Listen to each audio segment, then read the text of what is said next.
అందరికీ నమస్కారం. ఈరోజు మదనపల్లి కలెక్టర్ కార్యాలయంలో కాంగ్రెస్ పార్టీ తరఫున చేనేత కార్మికుల సహాయత వల్ల సంఘీభావం తెలుపుతూ వారికి జరుగుతున్న నష్టాన్ని కలెక్టర్ గారికి వినతిపత్రం ద్వారా కాంగ్రెస్ పార్టీ ద్వారా డిమాండ్ చేస్తూ వినతిపత్రం ఇవ్వడం జరిగింది.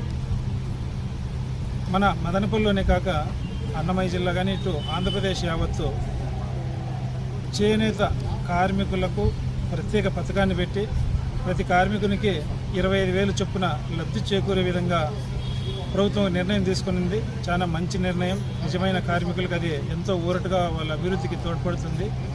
అదే సమయంలో ఎంతమంది అయితే లబ్ధిదారులు ఉన్నారో వారిలో నుంచి దాదాపు 20 నుంచి 30% మాత్రమే నిజమైన లబ్ధిదారులకు ఈరోజు ఆ అమౌంట్ చేరుతూ ఉంది.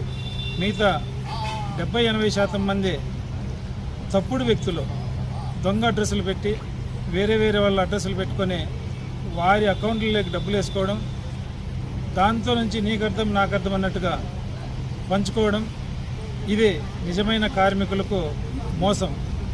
దీన్ని ప్రభుత్వం వెంటనే గుర్తించాలా.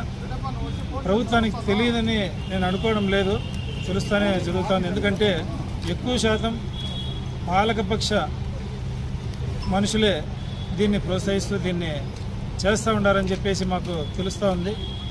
కాబట్టి ప్రభుత్వం దీనిపైన చర్య తీసుకోవాలా. నిజమైన చేనేత కార్మికులకు, నిజంగానే మగ్గాలు నేసుకుంటూ జీవనం సాగిస్తున్న వ్యక్తులకు అన్యాయం జరుపుకున్న నిజమైన వాళ్ళు గుర్తించే కలెక్టర్ గారు కానీ ఇట్లా ప్రభుత్వం కానీ మీరిచ్చే ఏదైతే 25,000 లబ్ధి ఉందో నిజమైన కార్మికులు చేరే విధంగా మీరు చర్యలు చేయాలని చెప్పి కాంగ్రెస్ పార్టీ తరఫున నేను డిమాండ్ చేస్తున్నాను.